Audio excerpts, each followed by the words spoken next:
'Tis a glorious evening here at the Kerbal Space Program's launch pad as I, here on the Daily Kerbal, once again, set out, this time for an even greater target than which we have thus far set ahead of us, the Sun. Hey everybody, it's me again, playing Kerbal Space Program as I do every day.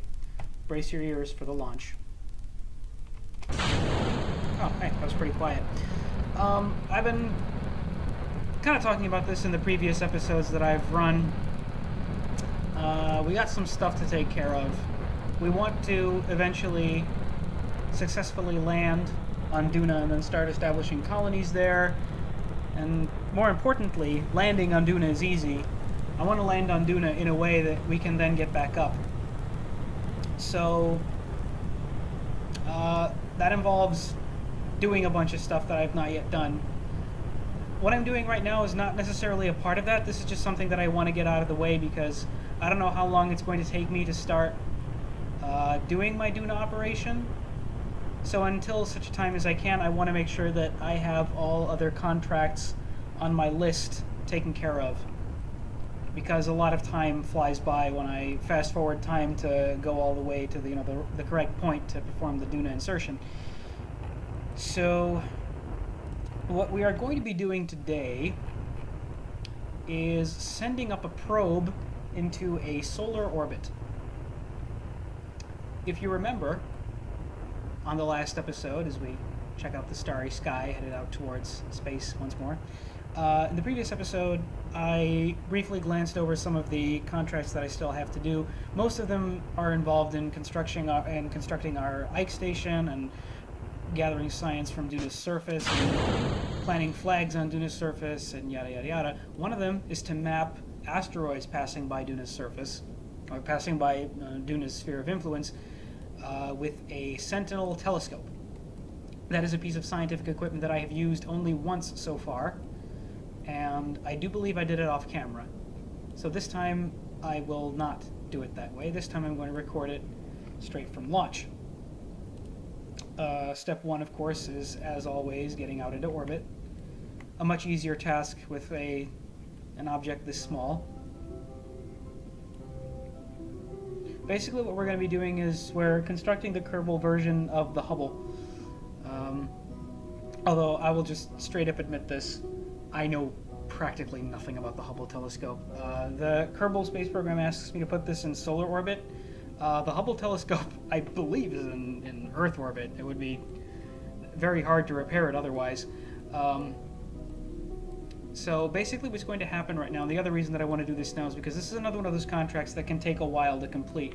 Not because it takes me a long time to get where I'm going, but because once the probe is up there, once the telescope is placed into its final resting place in orbit of the Sun, or Kerbal in this case, is the son of the Kerbal Space Program game. Once I get out there, it takes a while for enough asteroids to pass by Duna to be mapped. So I essentially have to leave this thing up in orbit for a while until its mission completes automatically. So it's good to get this thing out of the way quickly. This is also an easy mission, something I can do very quickly. Well, Kerbal Space Program levels of quick. Yeah, we got a very easy orbit here with still plenty of fuel left over, and I deliberately was using even smaller fuel tanks in this case. So let's take a look at our solar orbit. Do I get an indicator? I do not get an indicator. Or is that... No, this is my monitor glitching. I thought I saw a smaller little thing by Eve as to where we need to go, but that's okay. I'll just cheat. Map 15 asteroids. This is what we're doing. We're mapping 15 asteroids passing near Duna's orbit with a Sentinel infrared telescope. It's on board the ship. And then what we need to do, reach the designated orbit around the Sun within minimal deviation, and that orbit is Apoapsis, 15 billion meters. Periapsis, 14 billion meters. Okay. Inclination 0.1 degrees. Right. So, I mean, first of all, I don't want to make a mistake here, but this says I remember the contract saying that it's near Eve, so I assume that we have to be on an orbit that's closer to the sun than it is to Kerbin. I mean, so we have to be orbiting around here and not around here on the outside. So that means that we wait until we're on the inside, you know, towards the sun. So I'm just going to wait all the way until periaps, like right here. So, and I am now going to speed up. I made a mistake when I built this vessel. I'm going to have to keep an eye on our electric charge, because until I deploy the fairing, which I could do now, but I don't want to compromise the vessel's stability. Until I do that, there are no solar panels on the exterior here, so all energy is going to come from the electricity that we get from converting, you know, the engine fumes, or whatever it is that charges this. When you burn the engines, the electric charge increases. So I assume it's got like generators and stuff. Alright. So now we speed up. And I assume if I switch back to stage view, yeah, this is almost empty. This is going to take a while anyway.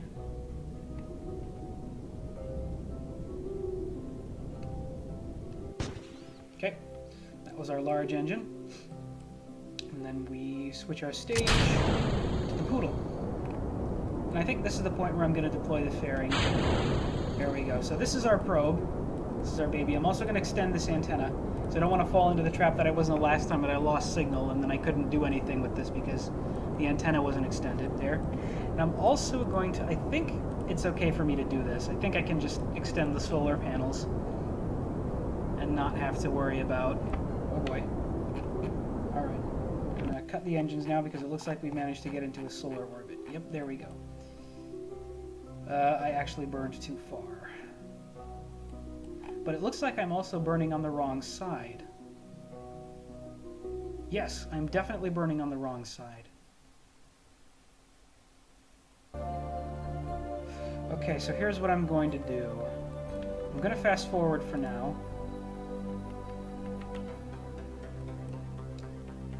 Also, we can actually just disengage the SAS. Just make sure that we don't run out of electricity. I was thinking of using the new unlocks that I have, oh, there we go. Yeah, now it shows up. Okay.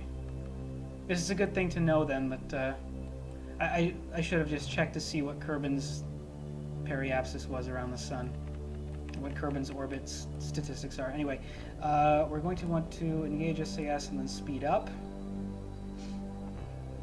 Extend the periaps to the one over there.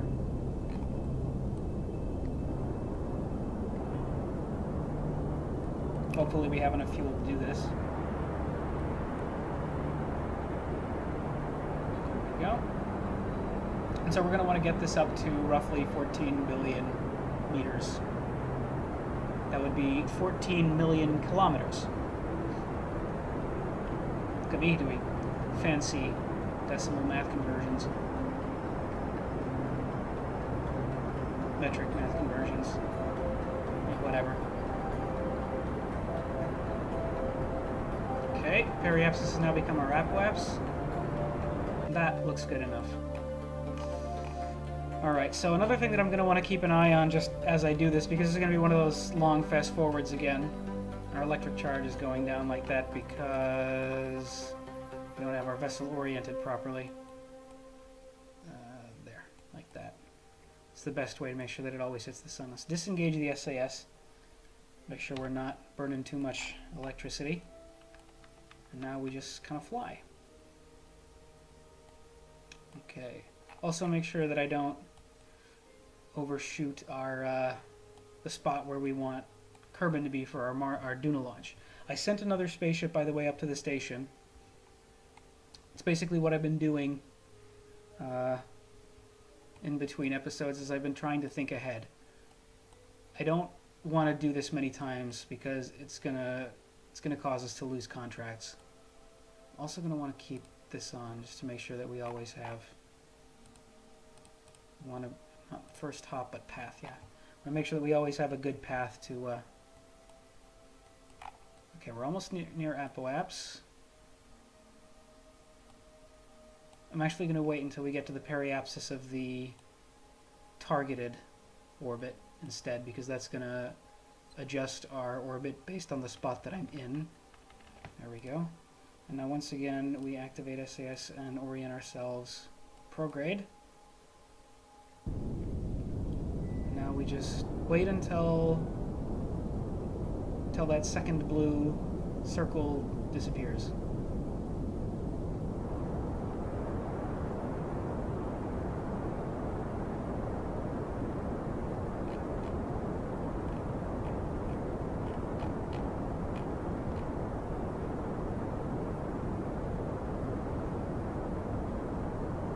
There we go.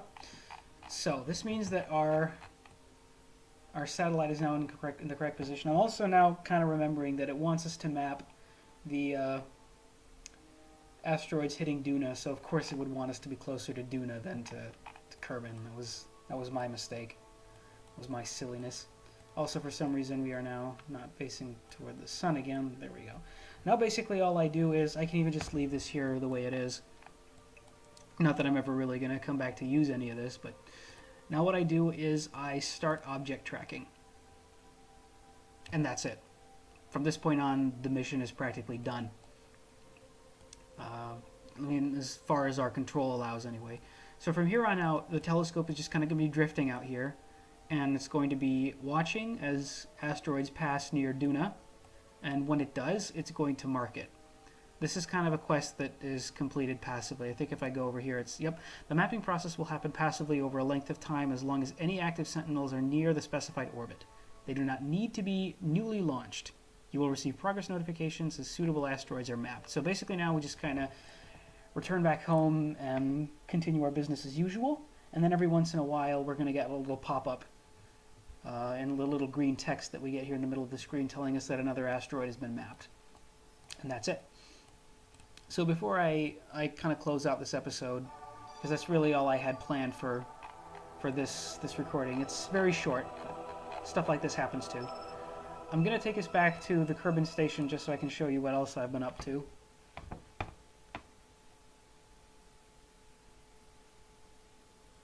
Any second now. There we go.